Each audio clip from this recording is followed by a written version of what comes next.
Hi everyone, Abdelrahmen Ali is here. Welcome to our GCOS 2026 preview series. Over the next few weeks, we will be chatting with the speakers shaping this year's program in VCU. And to kick things off, I'm joined by one of the figures in the cardio-oncology field, Dr. Avirup Guha. He's a physician scientist and the director of cardio-oncology at the Medical College of Georgia, with more than 300 peer-reviewed publications in journals like Circulation, European Heart Journal, JACC Cardio-Oncology. He has become one of the leading voices in the field. His research focuses on population science and cardiovascular disease and prostate cancer. He's also the recipient of the American Heart Association SFRN grant, studying disparities in cardio-oncology. He's also a fellow of the International Cardio-Oncology Society. Please welcome and join me in welcoming Dr. Avirup Guha. Thank you. Thank you so much for having me here. Absolutely, it's a pleasure to have you here, sir, today. So we'll start with the very first question. Like AI is everywhere right now, but you have been thinking about it specifically for cardio-oncology. What first got you excited about large language models in this space? So large language models are something which have only come around more recently because we used to use language-based derivation of context from text all the time as physicians, where we uh, read a note or read somebody's text written inside a note, where's assessment plan or HPI, and we would make thoughts in our brain as to what we should do next. So think of a computer model which is able to read a large number of text which is available to it and able to summarize it into sort of meaningful points based on the questions asked to it. So the reason why I'm excited about large language models is in the field of cardio-oncology, we have a lot of literature and a lot of uh, text material to be read when we are preparing to take care of patients. So, in order to summarize it, to put it into containers which are more palatable, I think large language models have a lot of scope of doing that sort of pre-summary even before we sort of start reading about the patient to make the interactions more precise to the patient's care rather than something where we sort of discover as we read more. So I think that's what got me excited the most. That's amazing. And then for someone who hears LLMs in cardio-oncology and kind of picture a robot replacing their cardiologist, what's the reality?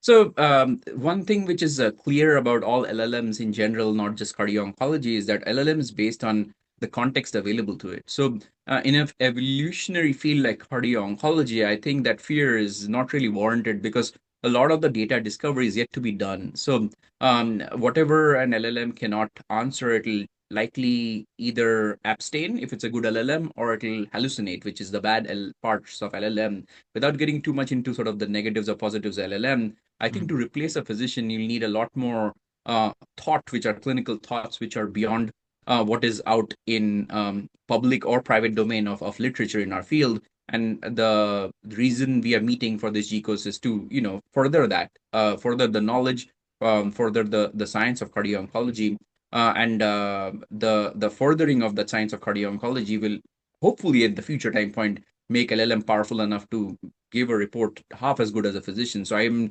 not worried in the near future or even maybe 10 years from now that an LLM or LLM report will replace a cardio-oncologist. So that will be a talk he will be giving. So I guess without giving the whole talk away, what do you think should be the wow moment you're hoping the audience walks away from your talk? I think the one moment which I always think about an LLM is to really be able to grasp at the end of the talk as to what LLMs can do for Mhm. a physician taking care of a patient, whether it be cardio-oncology or any other specialty. So the one point which I made about summarizing the data, the other points about ability to gather information on the fly using ambient listening, or whether it be the ability to convert information which is in text format in reports which are outside the scope of written reports, something like an Mhm. OCR Yeah. situation, where those can be brought in and make the note richer. I think uh, what a clinician or a practicing provider of any kind would be surprised at how an LLM can really replace the copy forward, which is, I think, the a problem or the bane with clinical care, where you don't really see new material, you see copied pasted material. So LLM can replace that by essentially the same amount of effort a physician would need to copy forward a note. I see. And then I guess, is this something practicing cardio-oncologists could actually use in the clinic next year, or is it still further in the horizon? So I will be talking about certain products which exist, which help in doing the AI summary or doing some of the tasks which I talked about in what gets people excited about LLM. Hmm. So those do exist. There are workflows which exist which helps patients being taken care of, not particularly in the cardio-oncology, but maybe the cardiology or the oncology space. So we'll touch a little bit on that. So it definitely exists. It would need obviously buy-in from the administration of wherever a clinician practices to make sure that they're able to utilize the technology which is available. Most of these technologies are not publicly available. So, Hmm. and I do not recommend using publicly available LLMs to put in patients' information in it, because that would be obviously a violation of the patient's rights and HIPAA rules.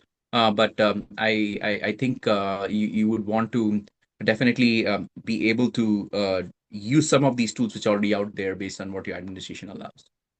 Sounds good. Moving to a different subject, you have been a fellow of ICOS, and I guess when I ask you about this, what does the ICOS community mean to you, and why GCOS, the meeting you don't want to miss?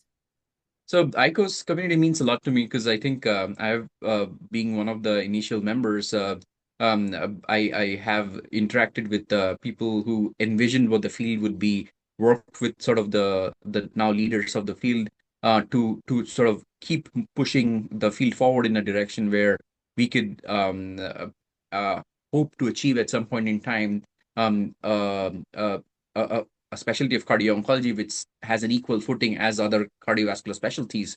And with the community comes sort of colleagues and friends who are sort of more of just friends rather than just colleagues who take care of cancer patients. So we share similar thoughts at an academic level or at a personal level, which helps bounce off life issues and problems which one might face beyond just clinical care or patient related care. So it's both personal and practical to me, and that's why I really like this community. And I guess another question I'm interested in knowing your answer about. So, a lot of research is focusing on disparities in cardio-oncology. So, for the early career folks watching, what's your advice for them to break into this field? So I think have the interest in any kind of research be organic. I know there's a lot of pressure to sort of do research because it is one of the things required to move ahead in any of the career paths in academic medicine of any kind.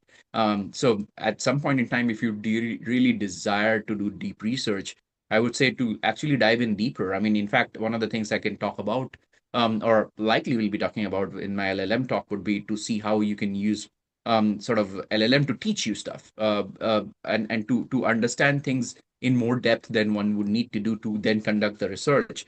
I don't think so. There's a reason to just do disparities in cardio-oncology or a specific type of cardio-oncology. It's more like who you work with, what the kind of patients you see, who inspires you, and how that inspiration leads to a deeper dive into a specific field, which will further that field is the way one would think about any research one conducts.